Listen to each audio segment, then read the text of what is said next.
إنا لننصر رسلنا والذين آمنوا في الحياة الدنيا ويوم يقوم الأشهاد يوم لا ينفع الظالمين معذرتهم ولهم اللعنة ولهم سوء الدار.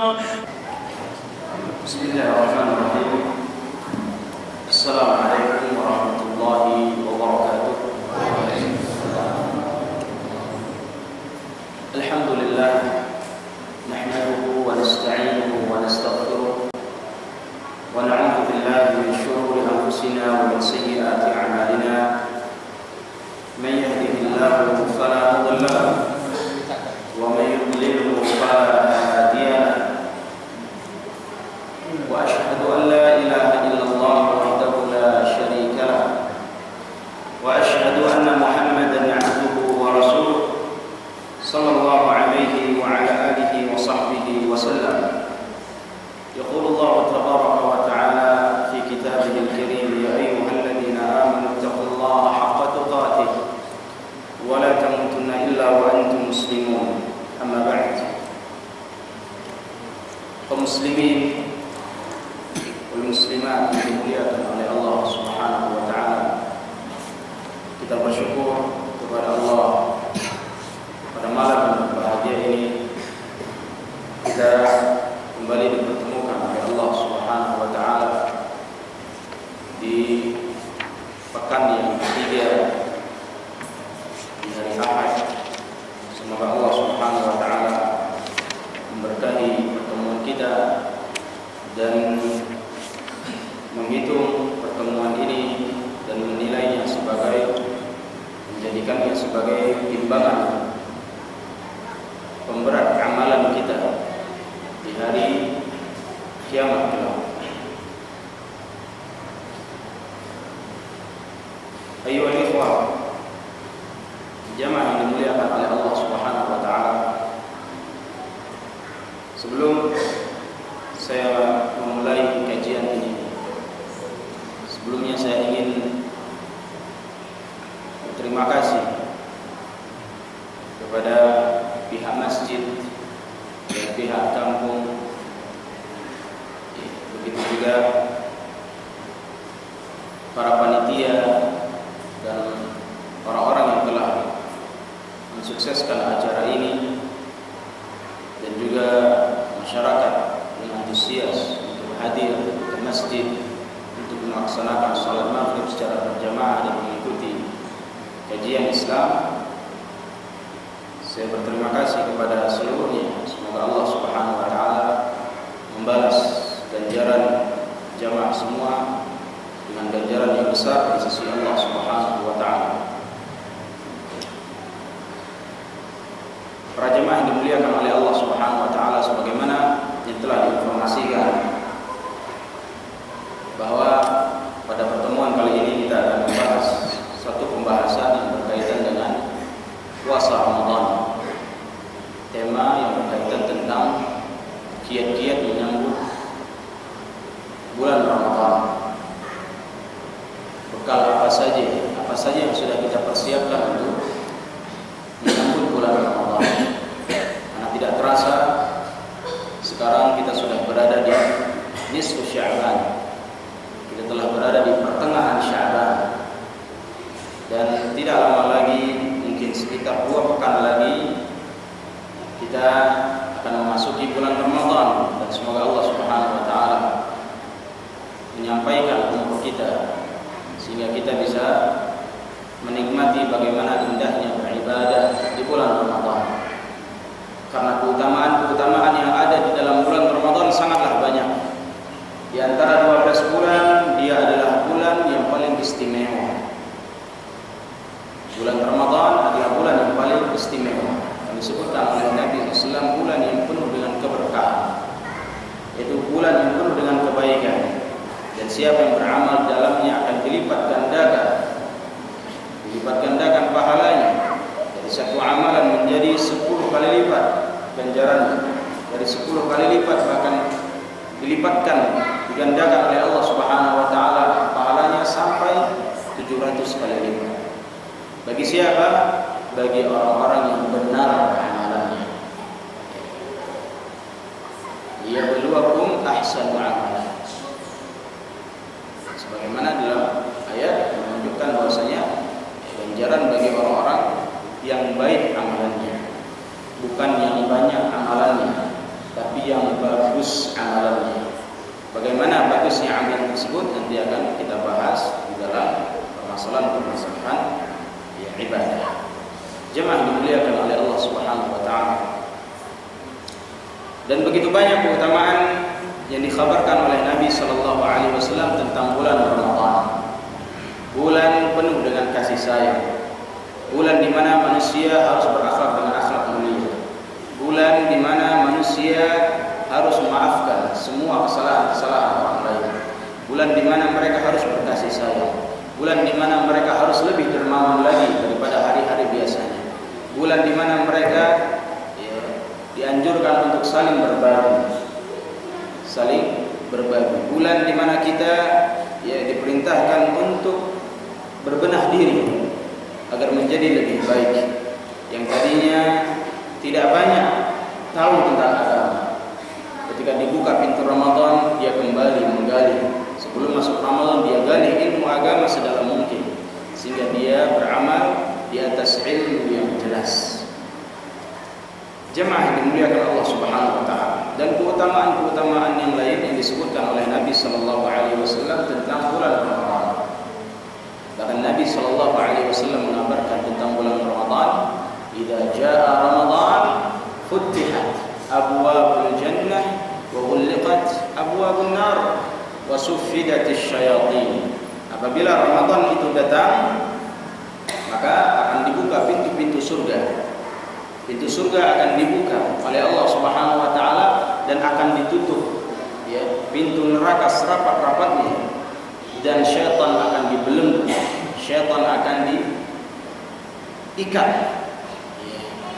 Syaitan akan diikat, dia akan dikerengken oleh Allah Subhanahu wa taala sehingga tidak bebas dalam menggoda manusia. Tidak bebas dalam menggoda manusia. Ayo ikhwan dimuliakan oleh Allah Subhanahu wa taala. Dan keutamaan-keutamaan yang lain dan keutamaan yang besar yang dikhabarkan oleh Nabi sallallahu alaihi wasallam tentang orang-orang yang berpuasa di bulan Ramadan akan diselamatkan dari api neraka. Akan diselamatkan dari siksa neraka. Dan begitu banyak kisah-kisah para salaf, kisah-kisah orang-orang terdahulu dari sahabat Nabi radhiyallahu anhum ajma'in, yang mana mereka dikhabarkan masuk surga disebabkan karena berpuasa di bulan Ramadan. Dikarenakan mereka itu beramal di bulan Ramadan dan menjumpai bulan Ramadan dan serius beramal dalam Ramadan. Saya ambil contoh satu kisah dalam hadis yang diriwayatkan oleh Al-Imam Al-Baihaqi dan juga disebutkan oleh Abu Dawud dan yang lainnya dari sahabat Talha bin Ubaidillah, dari sahabat Talha bin Ubaidillah. Dan Talha bin Ubaidillah ini salah seorang sahabat yang telah dijamin oleh Nabi sallallahu alaihi wasallam masuk surga, dan dia termasuk di antara 10 deretan sahabat yang dijamin oleh Nabi sallallahu alaihi wasallam untuk masuk surga. Di antaranya adalah Talha bin Ubaidillah. Talha bin Ubaidillah mengisahkan satu kisah bahwa ada dua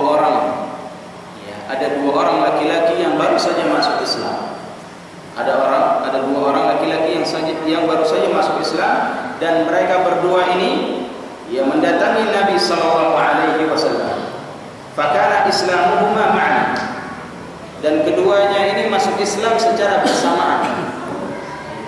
Mereka ini masuk Islam secara bersamaan melalui perantara Talha bin Ubaidillah. Sahabat Nabi. Dan mereka keduanya mendatangi Nabi sallallahu alaihi wasallam. Dan diceritakan oleh Talha, wa kana ahaduhuma asyad ijtihadan min al-akhar. Di antara dua orang ini yang baru masuk Islam ini, ada satu orang yang paling bersemangat di dalam beribadah. Ada satu orang yang paling bersemangat, tidak sebagaimana temannya yang satu ini. Dua orang yang baru masuk Islam, satu sangat bersemangat dalam beribadah, yang satunya lagi amalannya biasa-biasa saja.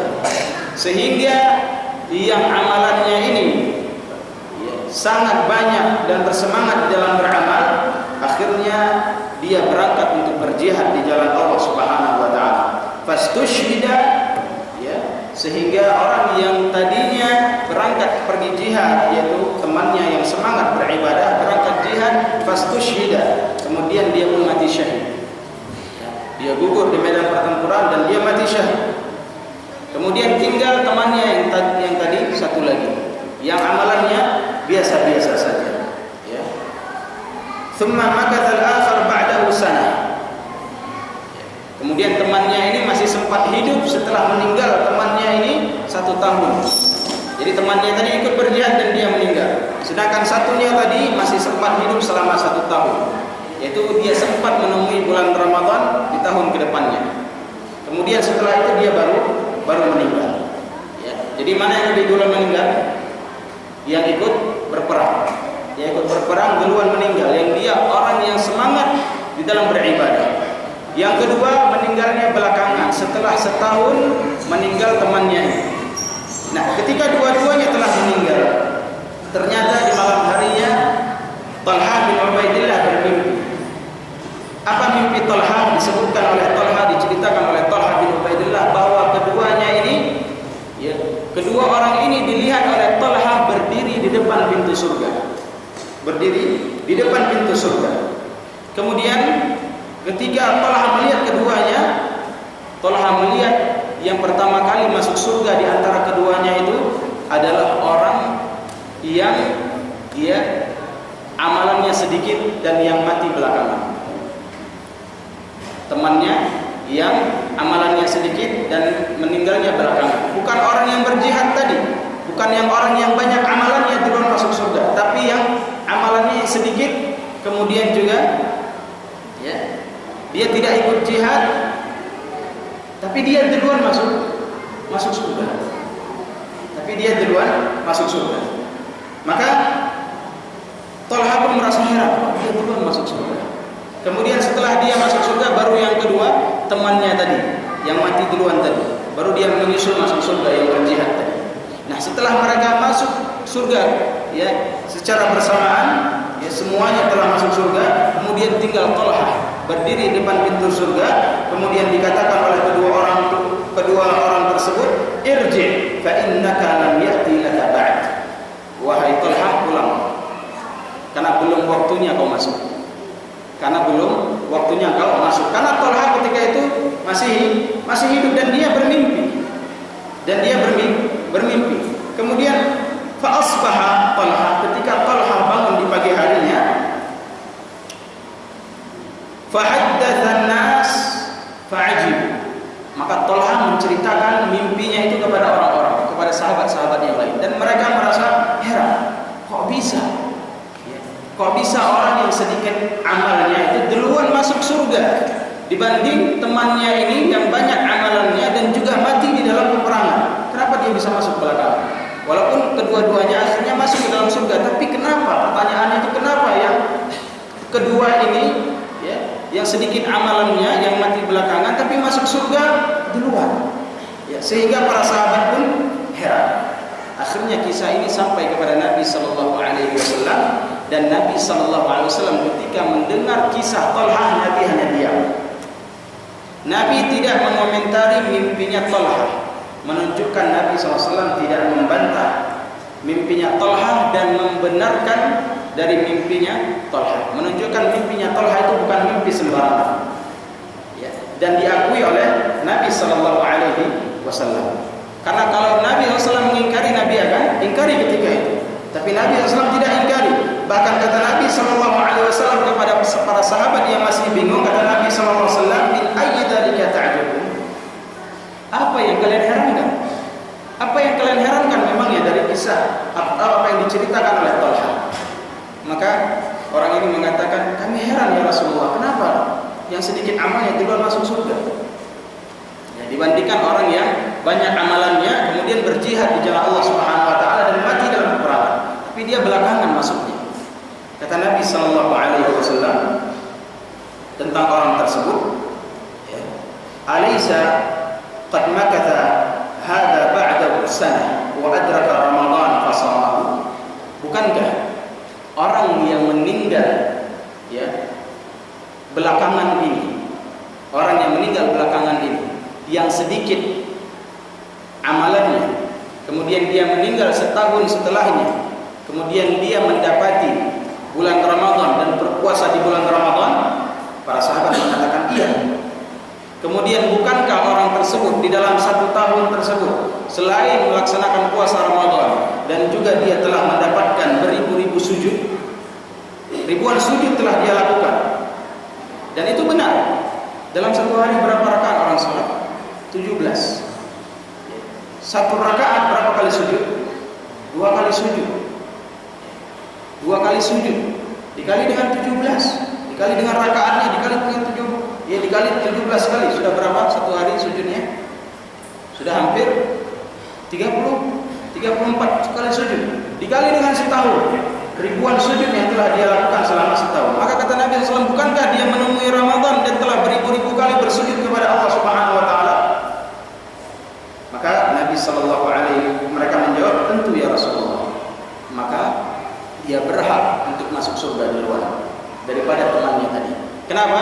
Karena temannya tadi walaupun banyak amalannya, tapi dia nggak jumpa dengan Ramadan, dan dia tidak sempat beribadah di bulan Ramadan. Sedangkan temannya ini dia berjumpa dengan Ramadan, beribadah di bulan Ramadan dan meninggal setelah Ramadan. Maka dia lebih berhak diduluankan untuk masuk ke dalam surga. Hadis ini menunjukkan, jemaah yang dimuliakan oleh Allah Subhanahu Wa Taala, keutamaan orang yang beramal beribadah di bulan Ramadan. Dikhabarkan oleh Nabi SAW bahwa keduanya masuk surga. Dan duluan masuk surga siapa? Orang yang menjumpai Ramadan, walaupun amalannya sedikit. Yang tadi amalannya banyak, gak jumpa dengan Ramadan, walaupun dia berjihad, tapi dia belakangan. Duluan orang yang puasa Ramadan dulu. Ayo ikhwan dimuliakan oleh Allah Subhanahu Wa Taala. Dan bagi orang-orang yang berpuasa, untuk mereka ada satu pintu khusus jalan menuju ke surga yang disebut atau dinamai oleh Nabi SAW pintu Ar-Rayyan. Pintu Ar-Rayyan, di mana ya pintu tersebut disediakan oleh Nabi SAW, disediakan oleh Allah Subhanahu Wa Taala hanya untuk orang-orang yang berpuasa. La yadkhulu minhu ahadun ghairuhu. Tidak akan bisa memasuki pintu tersebut selain orang-orang yang berpuasa. Orang yang tidak berpuasa tidak bisa masuk melalui pintu itu. Ketika mereka berusaha untuk masuk, ditutup pintunya, dan mereka tidak akan bisa masuk ke pintu tersebut kecuali hanya orang-orang yang berpuasa saja, baik puasa di bulan Ramadan atau orang yang sering berpuasa sunnah. Jemaah yang dimuliakan oleh Allah Subhanahu Wa Taala. Jadi itu termasuk keutamaan orang-orang yang berpuasa di bulan Ramadan. Keutamaan yang paling besar, dia mendapat ganjaran surganya Allah Subhanahu Wa Taala. Jemaah yang dimuliakan Allah Subhanahu Wa Taala. Di sini ada beberapa poin yang ingin kita sampaikan, yaitu kiat-kiat dalam menyambut bulan Ramadan. Apa saja yang harus kita persiapkan. Kita tidak membahas fikihnya secara meluas karena waktu kita sangat terbatas. Jadi nanti permasalahan fikihnya, mulai bagaimana tata cara sahurnya, bagaimana nanti akhir waktu sahurnya, bagaimana keseharian di dalam berpuasa, bagaimana sunnah-sunnah dalam menjalankan puasa, kemudian cara berbuka puasa, doa berbuka puasa, kemudian apa yang disunahkan dahulu untuk disantap di dalam berbuka, kemudian bagaimana salat tarawihnya, kemudian apa yang berkenaan dengan keseharian puasa, masalah fikihnya insyaallah akan kita buka tanya jawab saja dalam permasalahan itu, karena untuk membahas fikih secara detail waktu kita tidak cukup. Insyaallah nanti ba'da isya kita akan khususkan untuk tanya jawab saja. Tapi untuk sekarang ini kita ada waktu hanya tinggal sedikit lagi, kita akan membahas persiapan untuk menyambut bulan Ramadan, apa saja yang harus kita lakukan. Yang pertama, ketika Ramadan hendak datang, apa yang harus kita lakukan? Yaitu mendatangkan kerinduan dan kebahagiaan, senang ketika Ramadan itu akan datang. Berharap dengan harapan yang besar bahwa Ramadan akan datang, dan kita merasa rindu sekali dengan Ramadan, berbahagia dengan datangnya Ramadan. Dan itu termasuk kiat bagaimana berbangga, senang, gembira, bukan malah sedih. Jangan sampai ketika datang Ramadan sedih. Aduh, puasa lagi. Ya, sebulan nggak makan, seharian ya nggak makan, dari pagi sampai sore nggak makan. Ya, yang kerja capek, apalagi yang beres, yang udah sawit, atau yang ya kerja bangunan, otomatis capek ketika bulan puasa. Tapi mau nggak mau itu adalah kewajiban. Bekerja kewajiban dia untuk mencari nafkah untuk anak dan istrinya. Puasa kewajiban, lebih wajib lagi daripada hanya sekedar kerja. Kenapa? Itu kewajiban dia antara dia dengan Allah Subhanahu wa taala yang harus dia tunaikan. Jadi ketika bulan puasa itu nggak ada cerita, oh karena saya ini pekerja berat, ada uzurnya, ada alasan nggak puasa nggak apa-apa, nggak ada alasan. Ya, kecuali kita itu orang tua, memang nggak mampu lagi puasa, orang tua sudah sakit-sakitan, atau orang yang memang sakit, atau memang dia dalam keadaan safar, atau dia dalam keadaan haid bagi wanita, atau nifas, atau yang lainnya, maka dia boleh tidak berpuasa. Tapi kalau yang sehat bugar, ya tidak ada alasan bagi dia tidak berpuasa, apalagi alasannya gara-gara kerja. Maka kalau dia bekerja memang kerjanya berat, dikurangi porsinya, tenaganya jangan banyak sekali dibuang. Artinya harus pandai-pandai dia mengontrol dalam bekerja. Artinya dia tidak boleh memaksakan dirinya dalam bekerja, karena dia dalam keadaan berpuasa. Kerja dengan santai, pelan-pelan, tapi dia bisa beribadah kepada Allah Subhanahu wa taala. Maka di antara sikap seorang muslim ketika akan berjumpa dengan Ramadan harus menghadirkan bahagia. Bahagia apa? Bahagia karena dia akan bisa beribadah dengan baik. Ganjaran yang akan diberikan oleh Allah Subhanahu wa taala dalam bulan Ramadan sangat besar. Jangan berbahagia karena urusan-urusan dunia. Karena ada sebagian orang ketika Ramadan itu bahagianya karena perkara-perkara dunia. Alhamdulillah datang Ramadan, bisa jualan, bisa buat bukaan, bisa jualan, bisa buat kue, banyak proyek. Tidak, bukan hanya kebahagiaan itu, tapi kebahagiaan yang menguntungkan dia di akhirat.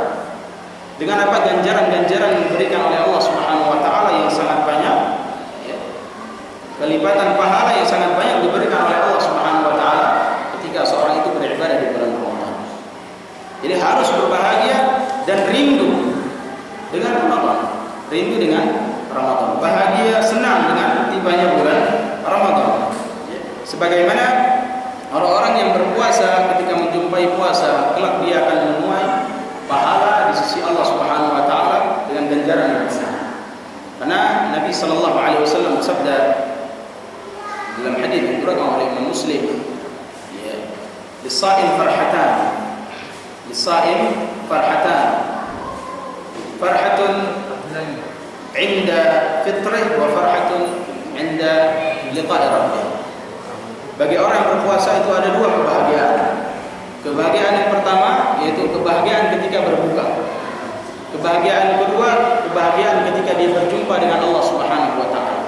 Kebahagiaan ketika berbuka, apa maksudnya? Bukan hanya sekedar kebahagiaan bisa minum. Bukan hanya sekedar kebahagiaan bisa ya, kembali makan.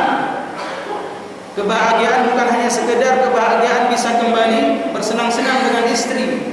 Tidak.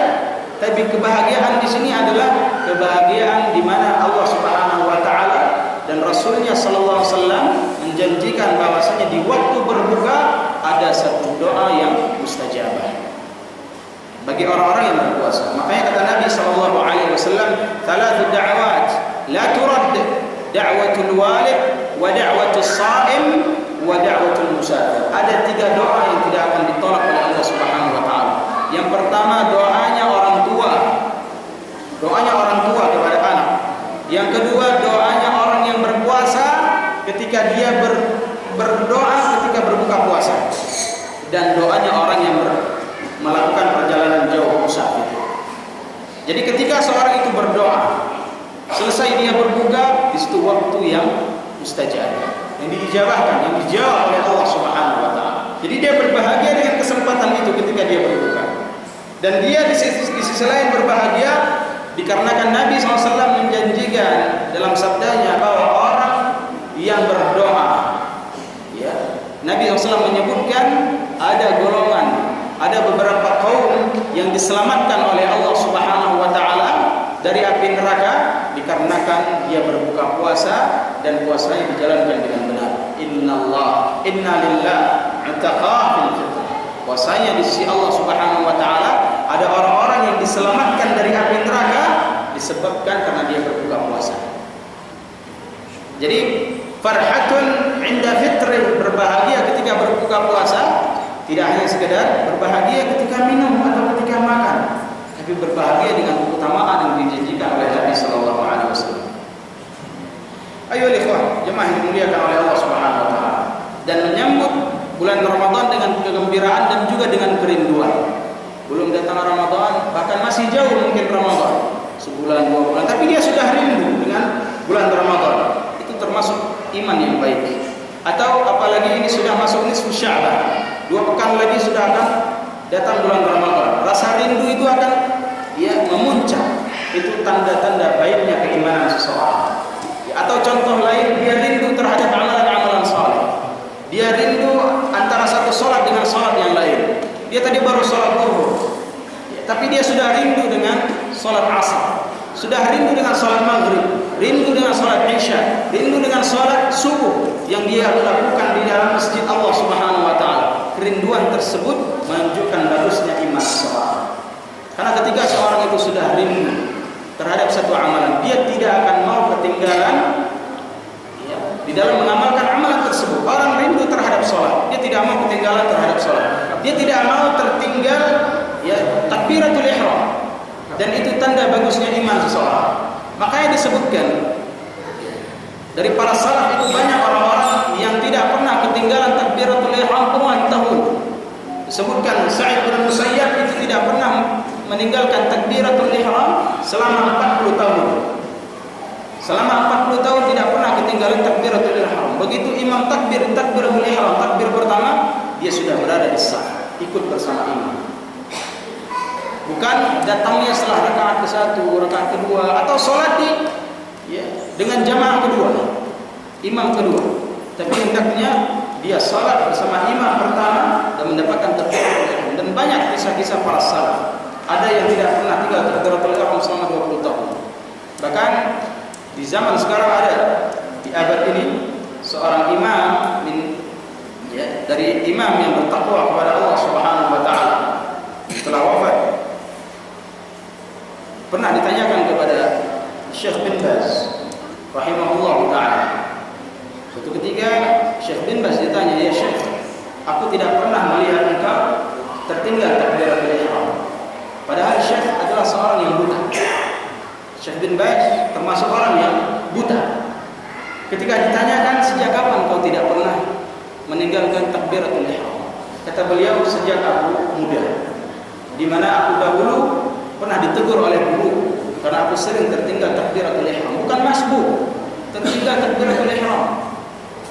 Ditegur oleh guru. Semenjak itu aku ditegur, aku tidak pernah lagi meninggalkan takbiratul ihram." Ditanyakan sekali, "Ya Syekh, sejak kapan itu?" Syekh sebenarnya tidak mau menjawab, tapi sebagai pelajaran bagi dia, dan semoga orang bisa mengambil pelajaran dari jawaban Syekh ini. Kata beliau rahimahullah, itu sejak 70 tahun yang lalu. 70 tahun yang lalu. Sejak 70 tahun yang lalu dia tidak pernah meninggalkan takbiratul ihram. Subhanallah. Maka ayyuhal ikhwah yang dimuliakan Allah Subhanahu wa taala, kita harus bersemangat dengan datangnya bulan Ramadan, mempersiapkan bekal sebaik-baik mungkin, berbahagia, bersenang, bergembira dengan datangnya Ramadan, dan menghadirkan kerinduan dengan datangnya bulan Ramadan. Ini kiat yang pertama. Yang kedua, apa yang harus dilakukan seorang ketika datang bulan Ramadan? Yang harus dia lakukan ketika akan datang bulan Ramadan, dia sudah mengambil ancang-ancang untuk memasang target, membuat target apa saja yang harus dia lakukan. Apa saja yang harus dia lakukan. Dia sudah target, ini puasa bulan ini harus penuh, baik laki-laki maupun perempuan. Bagaimana caranya?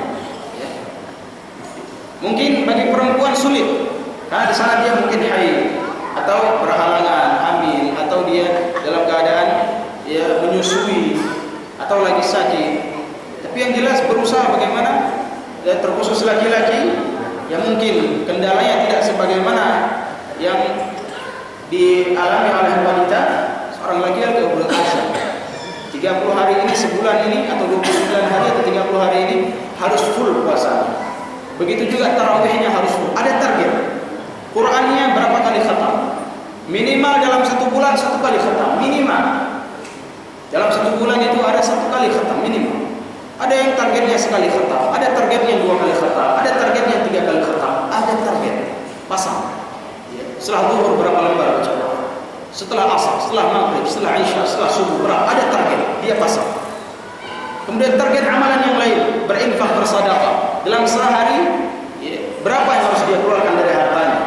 Dia berderma. Berapa yang harus dia keluarkan? Kepada siapa saja yang harus dia berikan?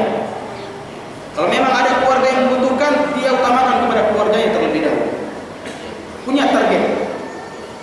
Punya target-target. Jadi ini yang harus dia persiapkan.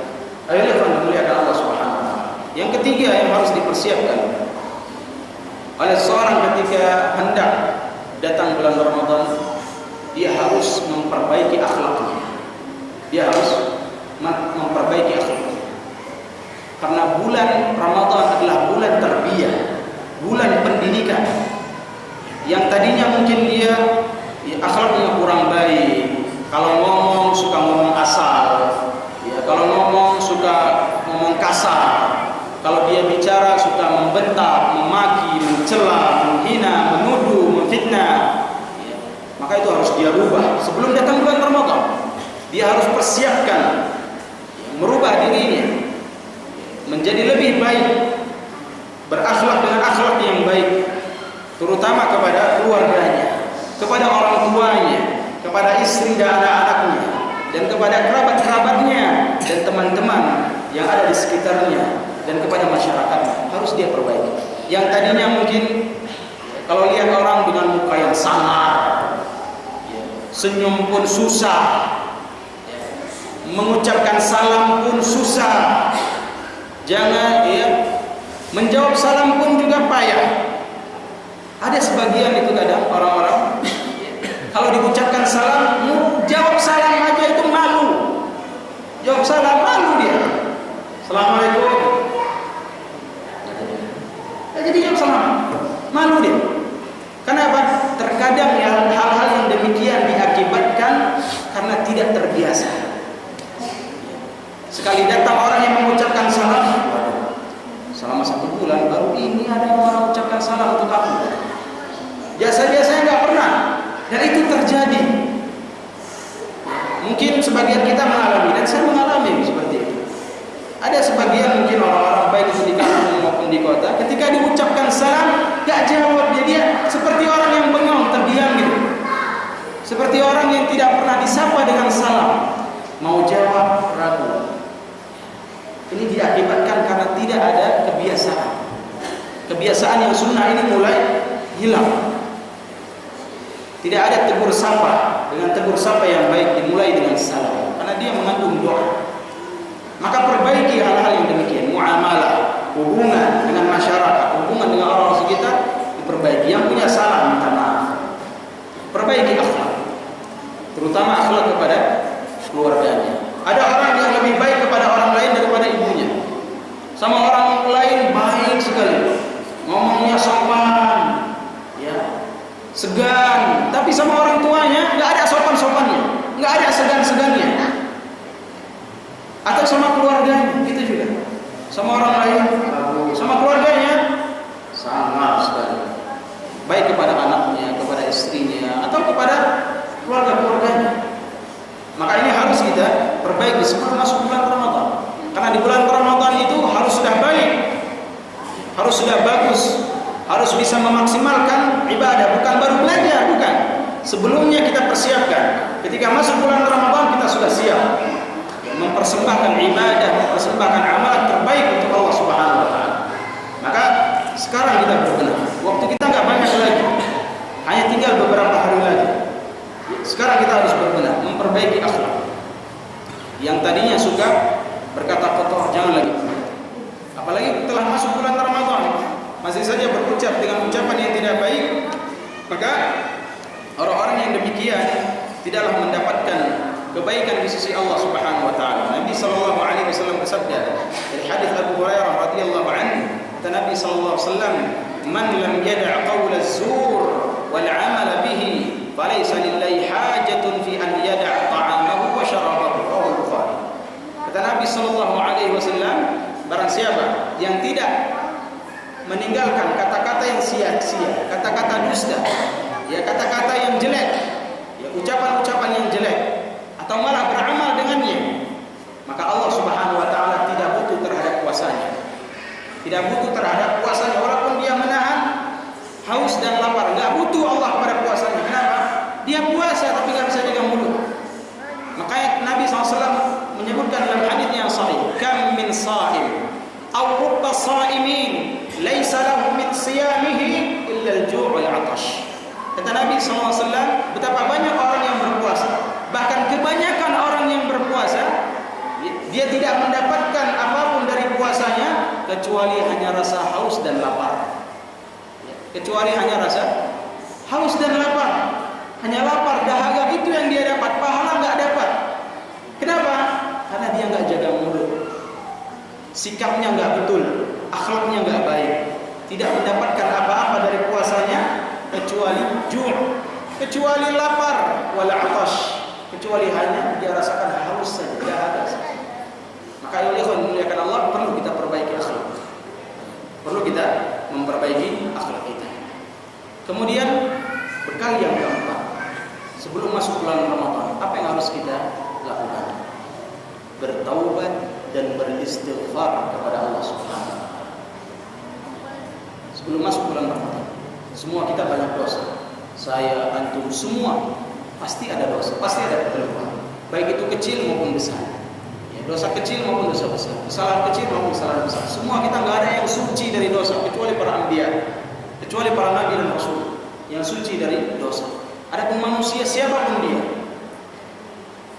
sealim apapun dia, pasti terkadang pernah terjatuh dalam kesalahan, baik kesalahan kecil maupun besar. Siapapun dia, nggak ada yang maksum daripada dosa dan kesalahan kecuali para nabi dan rasul. Maka kita dituntut untuk beristighfar, meminta ampun kepada Allah Subhanahu wa taala. Nabi saja itu sering bertaubat dan meminta ampun kepada Allah Subhanahu wa taala. Nabi SAW mengatakan dalam hadis, "Ya ayuhan nas, tubu ila Allah wastaghfiru, fa inni atubu ila Allah fi yawmi mi'ata marrah." Kata Nabi SAW, wahai manusia, bertaubatlah kepada Allah dan minta ampunlah kepada Allah. Sungguhnya aku, kata Nabi SAW, sungguhnya aku bertaubat dan beristighfar kepada Allah Subhanahu wa taala dalam sehari 100 kali. Dalam sehari 100 kali. Dalam riwayat yang lain disebutkan oleh Nabi SAW, sungguhnya aku bertaubat dalam sehari lebih dari 70 kali. Dalam riwayat ini 100 kali. Nabi saja yang telah dijamin dosanya diampuni, yang lalu maupun yang akan datang. Nabi itu dosanya yang lalu telah diampuni, yang akan datang pun telah diampuni. Artinya apa? Maksum, terjaga dari dosa, tapi tetap meminta ampun dan beristighfar kepada Allah Subhanahu wa taala. Ini menunjukkan bagaimana rasa syukurnya Nabi SAW kepada Allah Subhanahu wa taala.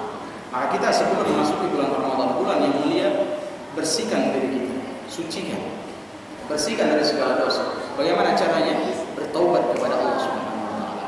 Dan syarat bertaubat itu ada 4. Syarat diterima taubat ada 4. Yang pertama, dia harus bertaubat dengan ikhlas. Ikhlas karena Allah Subhanahu wa taala, bukan karena dipaksa manusia, bukan karena si fulan, bukan karena si fulana, bukan karena ini dan itu, tapi karena Allah dia bertaubat, karena ingin kembali kepada Allah. Syarat yang kedua, dia harus menyesali perbuatannya. Yang ketiga, dia harus berjanji tidak akan mengulangi perbuatannya tersebut. Tidak mengulangi perbuatannya tersebut. Yang keempat, orang yang bertaubat harus beramal dengan amalan yang saleh, kembali kepada jalan Allah Subhanahu wa taala. Maka bagi orang yang mau bertaubat, maka dari sekarang harus kita bertaubat kepada Allah Subhanahu wa taala. Kalau dia punya salah kepada temannya, dia datangi, minta maaf. Kalau dia pernah mengambil barang seseorang, dia kembalikan. Kalau dia punya hutang, sudah diundur-undur, harus dia bayar. Dan kesalahan-kesalahan yang lain, terlebih itu kesalahan kepada Allah Subhanahu wa taala. Kalau itu kesalahannya, dosanya kepada manusia, dia datangi manusia tersebut. Dia datangi orang tersebut. Kalau dosanya itu kaitannya dengan dia, antara Allah dan dia, maka dia bertobat kepada Allah Subhanahu wa taala dengan tobat nasuha.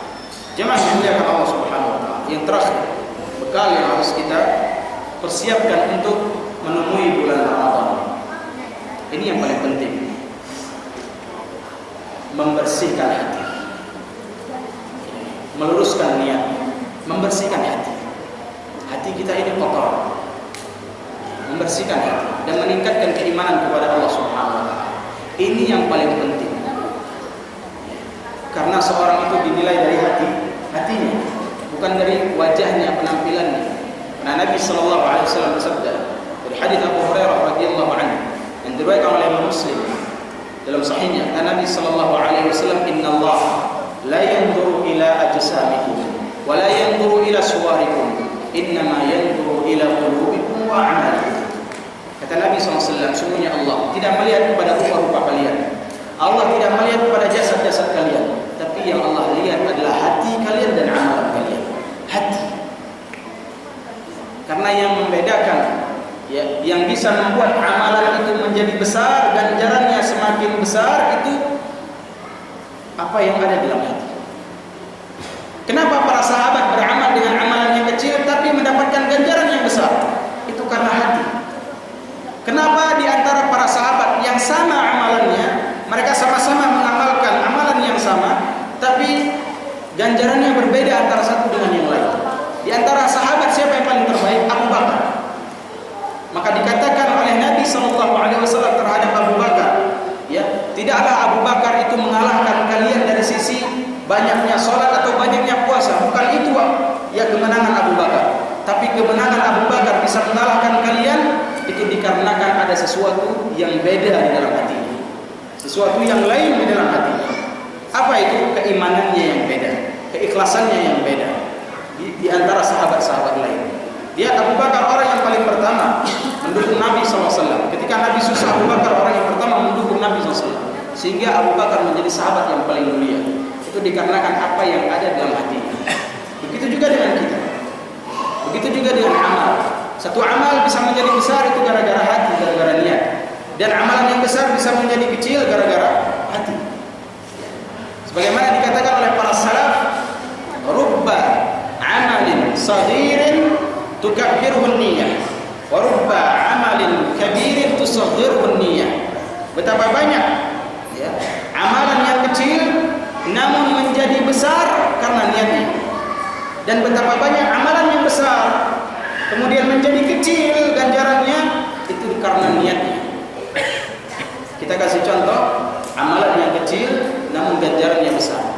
Sebagaimana disebutkan Nabi SAW tentang hadis orang yang pelaku berzina kemudian bisa masuk surga gara-gara memberikan minum kepada seekor anjing. Amalan kecil enggak mau minum, memberikan minuman, amalan yang kecil, amalan yang sepele. Bahkan yang dikasih minuman itu anjing, tapi gara-gara kasih minum anjing masuk surga.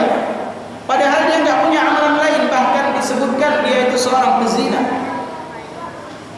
Melakukan amalan kecil, amalan saghir, tukabbiruhu niyyah, tapi menjadi besar gara-gara niatnya. Itu menunjukkan ketulusannya. Karena enggak ada yang dia harapkan dari seekor anjing. Apa yang dia harapkan? Bisa anjing membalas budinya, dikasih uang, dikasih balasan, ya, gak bisa. Dan gak ada orang yang lihat di tengah padang pasir, gak ada orang yang lihat. Ketika dia turun ke sumur untuk minum air, ketika dia naik dari sumur, dia melihat ada anjing yang tengah mulutnya karena kehausan hampir mati. Bahkan dalam hadis disebutkan anjing itu menjilat-jilat tanah, ya, menjilat-jilat tanah untuk mendapatkan air. Sehingga dia turun lagi ke sumur dan mengambil, ya, air kemudian memberikan kepada anjing. Dengan sebab itu dia masuk ke dalam surga. Itu amalan yang kecil. Kenapa? Karena hati ikhlas. Begitu juga amalan yang besar bisa menjadi kecil gara-gara apa? Niat. Orang sholat kemudian foto. Beramal, tulis di status, foto. Haji, foto, selfie. Lagi tawaf, lagi haji, lagi di Ka'bah. Beribadah, setiap ibadah itu harus foto, kasih tahu ke orang di publik. Walaupun kita memang nggak bisa mengatakan oh itu tanda-tanda nggak ikhlas, nggak bisa kita katakan yang demikian. Orang berfoto, orang lagi tawaf, nggak bisa kita katakan oh itu tanda nggak ikhlas, nggak bisa kita katakan demikian. Tapi kita katakan itu termasuk membuka pintu-pintu yang dapat mengkikis keikhlasan, membuka celah untuk ria, mengikis keikhlasan. Nah itu bisa merusak niat, bisa merusak pahala yang sebenarnya tadi Allah telah persiapkan, pahala yang besar bagi orang-orang yang umroh, yang haji, yang sholat dan ibadah-ibadah yang lain. Tapi karena dia membuka pintu-pintu yang tidak baik, akhirnya menjadi kecil. Seharusnya orang beribadah itu harus dia sembunyi, perlu dia tampakkan. Karena Nabi SAW bersabda, Innallaha yuhibbu 'abdat taqi al-ghani al-khafi. Nabi SAW itu mencintai hamba yang bertakwa, yang merasa cukup, dan orang yang tersembunyi dalam beribadah. Kemudian apa? Maka ayuhal ikhwan dimuliakan oleh Allah Subhanahu wa taala, ini penting untuk diperhatikan. Kita meluruskan niat kita, membersihkan niat kita, mengikhlaskan niat kita dalam beribadah kepada Allah Subhanahu wa taala. Karena kalau orang yang ikhlas, dia tidak akan mampu digoda oleh syaitan. Karena syaitan berjanji, iblis berjanji kepada Allah Subhanahu wa taala bahwa aku akan menyesatkan manusia sampai hari kiamat. Illa ibadakal mukhlasin, kecuali hamba-hambamu yang ikhlas, aku tidak akan sanggup menggoda mereka. Illa ibadakal mukhlasin. Syaitan, iblis mengatakan sendiri kepada Allah Subhanahu wa taala dia enggak akan sanggup menggoda orang-orang yang ikhlas. Contoh konkret yang Allah sebutkan dalam Al-Qur'an kisahnya Nabi Yusuf alaihissalam. Nabi Yusuf, seorang nabi yang tampan, digoda dengan seorang wanita cantik, orang kaya, keturunan raja.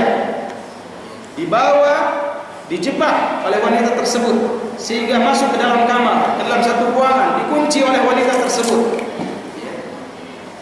Dan dia, Nabi Yusuf dipaksa untuk berzina dengan wanita tersebut. Dan Allah Subhanahu wa taala telah menyebutkan akan menjaga nabinya, Nabi Yusuf. Padahal Nabi Yusuf kalau dia mau mengikuti syahwatnya, nafsunya, dia akan berzina dengan wanita tersebut. Karena enggak ada penghalang, enggak ada lagi orang yang tahu. Bahkan Nabi Yusuf disebutkan ketika dia diajak berzina dengan wanita tersebut, dia bukan, Nabi Yusuf bukan penduduk negeri itu, bukan orang kampung situ, tapi dia pendatang. Artinya kalau dia melakukan kesalahan, enggak ada yang tahu, tidak akan membuat keluarganya malu. Jadi faktor yang mendorong dia untuk berbuat zina atau berbuat kesalahan itu sangat kuat. Tapi apa? Allah Subhanahu wa taala menyelamatkan Nabi Yusuf alaihissalam. Kenapa? Karena keikhlasannya, setianya dia kepada Allah Subhanahu wa taala diselamatkan oleh Allah Subhanahu wa taala. Ini orang-orang yang ikhlas. Sehingga syaitan pun enggak bisa menggoda Nabi Yusuf alaihissalam. Kenapa? Karena Nabi Yusuf termasuk orang-orang yang ikhlas. Jadi jemaah dimuliakan Allah Subhanahu wa taala. Ini beberapa bekal, beberapa kiat-kiat yang harus kita persiapkan sebelum menjumpai bulan Ramadan. Insyaallah permasalahan lainnya yang berkaitan dengan fikihnya, yang berkaitan tentang puasa akan kita buka tanya jawab setelah ba'da Isya. Nanti setelah salat Isya kita langsung buka.